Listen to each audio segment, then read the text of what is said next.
Hello everyone, welcome to my YouTube channel learn with Kanika. आज हम करेंगे जीवन कौशल प्रबंधन एवं अभिवृद्धि लाइफ स्किल्स का पार्ट 10। तो इससे पहले इसके 9 पार्ट कंप्लीट हो चुके हैं। तो आज जीवन कौशल की लास्ट क्लास होगी जिसमें इसके पूरे 10 क्लासेस कंप्लीट हो जाएंगे और हर एक क्लास में हमने अराउंड ऑफ 50 क्वेश्चंस किए हैं।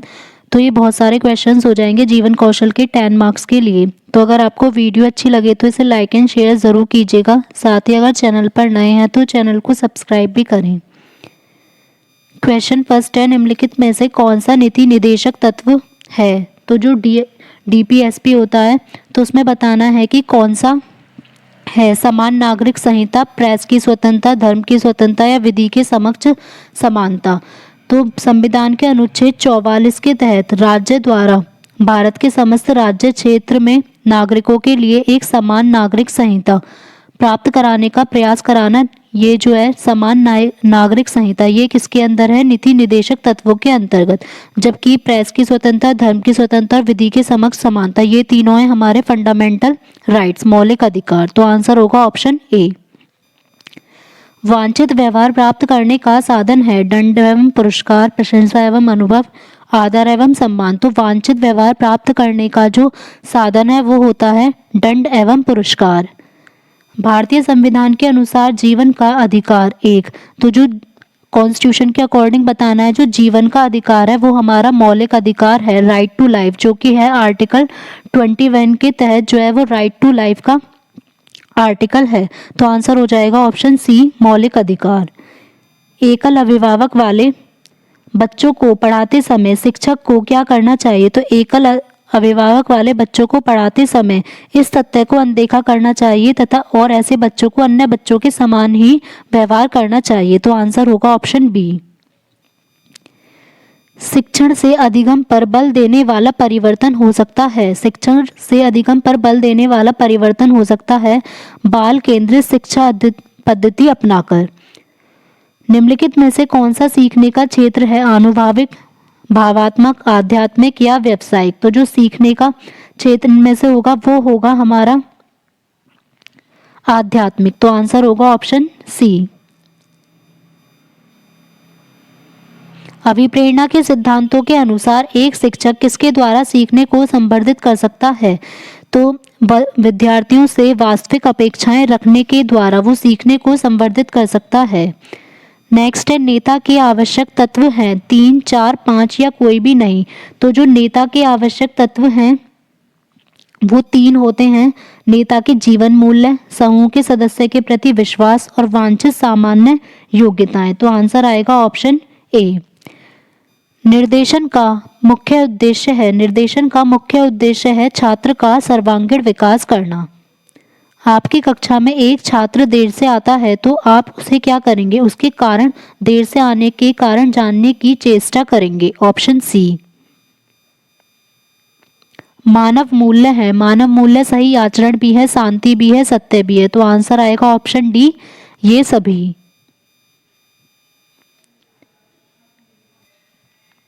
विद्यालय का कार्य होता है संस्कृति का संरक्षण करना भी, संस्कृति का परिष्करण करना भी और संस्कृति के नए प्रतिरूपों का निर्माण करना भी। तो आंसर आएगा ऑप्शन डी, उपयुक्त सभी। मौलिक अधिकारों के अंतर्गत कौन सा अनुच्छेद बच्चों के शोषण से संबंधित है? तो बच्चों के शोषण से संबंधित जो है वो है आर्टिकल 24। उसमें 14 वर्ष से कम आयु के किसी भी बालक को किसी कारखाने में काम करने के लिए नियुक्त नहीं किया जाएगा। और हमारा जो 17 आर्टिकल है वो है अनटचेबिलिटी का अंत, और 18 में है उपाधियों का अंत, और आर्टिकल 23 में है मानव की दुर्व्यवहार और बाल श्रम का विरोध। नेक्स्ट है, प्रभावी नेतृत्व का गुण है। प्रभावी नेतृत्व के लिए शारीरिक गुण भी होना चाहिए, आत्मविश्वास भी और सामाजिकता भी। तो आंसर आएगा ऑप्शन डी, उपयुक्त सभी। एक कक्षा में बहुभाषी विद्यार्थी हैं, मीन्स अलग अलग उनकी भाषाएं हैं, तो यह स्थिति उत्पन्न करती है शिक्षण अधिगम प्रक्रिया में बाधा, विद्यार्थियों के मध्य सामंजस्य की समस्या, अध्यापक में कुंठा या सीखने के समृद्ध साधन। तो उसमें वो बच्चे अनेक भाषाएं सीख सकते हैं। तो आंसर आएगा सीखने के समृद्ध साधन। पुरस्कार किस रूप में कार्य करता है? तो पुरस्कार प्रेरणा बल के रूप में भी कार्य करता है, अभिप्रेरणा के रूप में भी और प्रशंसा के रूप में भी। तो यहाँ भी आंसर होगा ऑप्शन डी, उपयुक्त सभी। निम्नलिखित में से कौन सा सीखने के लिए अधिकतम रूप से अभिप्रेरित करता है? असफलता से बचने के लिए अभिप्रेरणा, बहुत सरल या कठिन लक्ष्यों का चयन करने की अभिवृत्ति, लक्ष्यों को प्राप्त करने में व्यक्तिगत संतुष्टि या बाह्य कारक। तो इसमें आएगा लक्ष्यों को प्राप्त करने में व्यक्तिगत संतुष्टि सीखने में अधिकतम रूप से अभिप्रेरित करती है।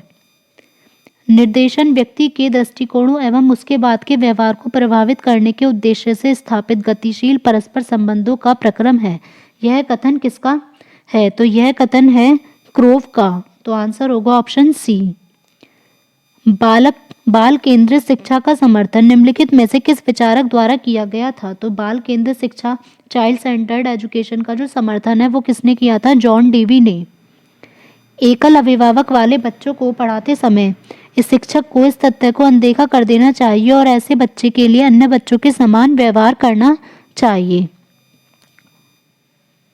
पुरस्कार व दंड हैं, तो पुरस्कार और दंड दोनों ही, पुरस्कार तो हो जाएगा सकारात्मक प्रेरक और दंड हो जाएगा नकारात्मक प्रेरक, लेकिन अगर दोनों को एक साथ पूछा जाए तो ये होंगे कृत्रिम प्रेरक। मूल्यों में सही आचरण का माध्यम है स्वाद भी, गंध भी और स्पर्श भी। तो आंसर होगा ऑप्शन डी, ये सभी। बच्चों को सीखने हेतु अभिप्रेरित करने के लिए शिक्षक को किस चीज को बढ़ावा देना चाहिए? तो सीखने हेतु उचित स्थिति एवं वातावरण का सृजन करना चाहिए। आपकी कक्षा में एक बच्चा रोज आपको परेशान करने के लिए अप्रासंगिक प्रश्न पूछ रहा है, तो आप प्रधानाचार्य से शिकायत करेंगे, उसे डांट करेंगे, उससे बातचीत करेंगे या उसके माता पिता से शिकायत करेंगे? तो इसमें सही आंसर होगा कि उससे बातचीत करेंगे, ऑप्शन सी।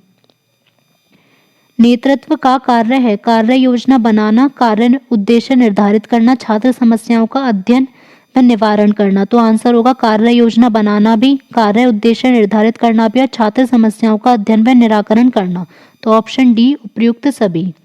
स्कूलों में अधिकतर शिक्षकों में अपने छात्रों के प्रति घृणा का अभाव पाया जाता है। दंड देने से पहले अपराध की मात्रा के बारे में भी सोचना चाहिए और अपराध के कारण के बारे में भी। तो यहाँ आंसर होगा ऑप्शन सी, ए और बी दोनों। बच्चों को सीखने सिखाने की प्रक्रिया के दौरान वो उस कार्य को किस प्रकार से कर रहे हैं इसकी जानकारी उन्हें कार्य समाप्त होने के पश्चात देनी चाहिए, कार्य करते समय सतत रूप से देनी चाहिए या कार्य के बीच में एक बार। तो बच्चों को जो अगर हम सीखने की कोई प्रक्रिया है तो वो किस टाइप से कार्य कर रहे हैं वो कार्य करते समय ही बता देना चाहिए। कक्ष का वातावरण कैसा होना चाहिए? शांत, शोरगुल से भरा, अनुशासनपूर्ण या मित्रतापूर्ण? तो कक्ष का जो वातावरण है वो मित्रतापूर्ण होना चाहिए। प्राय शिक्षार्थियों की जो त्रुटियां होती हैं वो किसकी ओर संकेत करती हैं? तो वो करती हैं कि वे किस टाइप से सीख रहे हैं, वे कैसे सीखते हैं, इसकी ओर संकेत करती हैं। पुरस्कार का महत्व है, पुरस्कार का महत्व लक्ष्य प्राप्ति के लिए भी है, उत्तरदायित्व की भावना के विकास के लिए भी और स्वस्थ प्रतिस्पर्धा। तो आंसर होगा ऑप्शन डी उपयुक्त सभी। भारतीय संविधान की प्रस्तावना में निम्नलिखित में से किस स्वतंत्रता का वर्णन नहीं है? विचार की स्वतंत्रता, विचार प्रकट करने की स्वतंत्रता, विश्वास की स्वतंत्रता या आर्थिक स्वतंत्रता?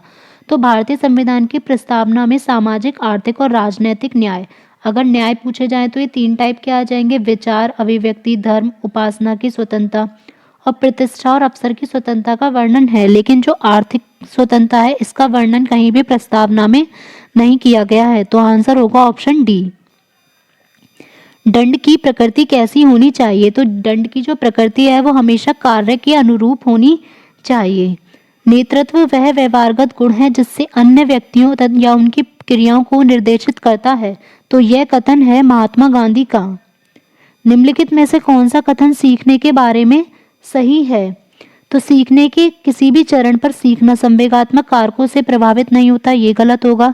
सीखना मूल रूप से मानसिक प्रक्रिया है। बच्चों द्वारा की गई त्रुटियां यह संकेत करती हैं कि वह किसी तरीके का सीखना नहीं हुआ, ये भी गलत है। सीखना उस वातावरण में प्रभावी होता है जो संवेगात्मक रूप से सकारात्मक हो और शिक्षार्थियों को संतुष्ट करने वाला हो। तो आंसर होगा ऑप्शन डी। शिक्षार्थी जो पहले सीख चुके हैं उसी की पुनरावृत्ति और प्रत्यास्मरण में शिक्षार्थियों की मदद करना महत्वपूर्ण है, जिससे कि क्योंकि यह निर्णय लेना कि क्या विद्यार्थी को अगली कक्षा में प्रोन्नत किया जाए, या सीखने में होने वाली कमियों का निदान और उपचार करना, शिक्षार्थियों की त्रुटि निकालना या शिक्षार्थियों की उपलब्धि को मापना। तो अगर हम जो पहले ही सीख चुके हैं उसकी पुनरावृत्ति कराएंगे तो उससे उनके द्वारा तो सीखने में जो होने वाली कमियों का निदान है और उनका उपचार कर सकते हैं। तो आंसर होगा ऑप्शन बी। शिक्षक को ज्ञान होना चाहिए, तो शिक्षक को ज्ञान अध्यापन विषय व बाल मनोविज्ञान दोनों का ही होना चाहिए। शिवानी द्वारा पूछे गए एक प्रश्न का उत्तर शिक्षक तत्काल नहीं दे सकता है, तो शिक्षक की प्रतिक्रिया क्या होनी चाहिए? शिवानी को चुप करा देना चाहिए, ध्यान बटाना चाहिए, या कहना चाहिए मैं नहीं जानता, या शिक्षक द्वारा, सबसे सही होगा कि शिक्षक द्वारा इस प्रश्न का सही उत्तर बाद में समझकर देना चाहिए। निम्न में से सर्वोत्तम कथन कौन सा है? एक अच्छा अध्यापक अध्यापन के लिए व्याख्यान विधि प्रयोग करता है, ये गलत होगा। सदैव प्रदर्शन के माध्यम से सिखाता है, इसमें सही होगा कि वो विद्यार्थियों को सदैव सीखने के लिए प्रेरित करता है। बच्चा किस प्रकार सीखता है? तो बच्चा जो है वो कई प्रकार से सीखता है, पुस्तकें पढ़कर भी, परिचर्चा द्वारा भी, प्रश्न पूछकर भी और अनुकरण करके भी। नेक्स्ट है मानव मूल्य के प्रकार हैं। तो मानव मूल्य के 5 प्रकार होते हैं: सही आचरण, शांति, सत्य, स्नेह और अहिंसा। तो यहाँ होगा आंसर ऑप्शन ए। पुरस्कार का नकारात्मक पक्ष है लालच, ईर्ष्या, द्वेष। तो ये सभी पुरस्कार के नकारात्मक पक्ष में आएंगे, तो आंसर होगा ऑप्शन डी, उपयुक्त सभी। दंड किस प्रकार का प्रेरक है? तो दंड जो है वो नकारात्मक प्रेरक होता है और जो सकारात्मक प्रेरक है वो होता है पुरस्कार। धर्म विहीन शिक्षा अंततः त्रिर्थक सिंह होती है, यह कथन किसका है? तो यह कथन दिया था महात्मा गांधी ने। निम्नलिखित में से कौन सा समक्ष के लिए शिक्षण को प्रदर्शित नहीं करता है? समानता और अंतर देखने और सादृश्यता स्थापित करने के लिए विद्यार्थियों की सहायता करना, ये भी ठीक है। विद्यार्थियों को एकांकी तथ्य और प्रक्रियाओं को याद करने के योग्य बनाना, परिघटना या अवधारणा को अपने शब्दों में व्यक्त करने के लिए कहना, ये भी ठीक है। नियम कैसे काम करता है इसे स्पष्ट करने के लिए उदाहरण उपलब्ध कराना, लेकिन जो याद करने के योग्य बनाना, यही आंसर हो जाएगा हमारा ऑप्शन बी गलत। निम्नलिखित में से कौन सी विशेषता आंतरिक रूप से अभिप्रेरित बच्चों के लिए सही नहीं है कि ये हमेशा ही सफल होते हैं? ये जरूरी नहीं है कि बच्चे हमेशा ही सफल हों। छोटे शिक्षार्थियों में निम्नलिखित में से कौन सा लक्षण पठन कठिनाई का नहीं है? शब्दों और विचारों को समझने में कठिनाई, सुसंगत वर्तनी में कठिनाई, वर्ण और शब्द पहचानने में कठिनाई, पठन गति और प्रवाह में कठिनाई।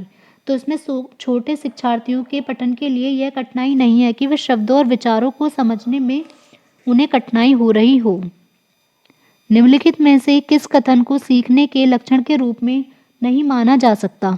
तो व्यवहार का अध्ययन सीखना है, ये भी ठीक है। अन्य अधिगम, अनलर्निंग भी सीखने का ही हिस्सा होता है, ये भी ठीक है। सीखना एक प्रक्रिया है जो व्यवहार में मध्यस्थता करती है। यह सीखना कुछ ऐसी चीज है जो कुछ अनुभवों के परिणाम स्वरूप भी घटित होती है। तो जो सीखने का लक्षण है वो ऑप्शन सी नहीं होगा।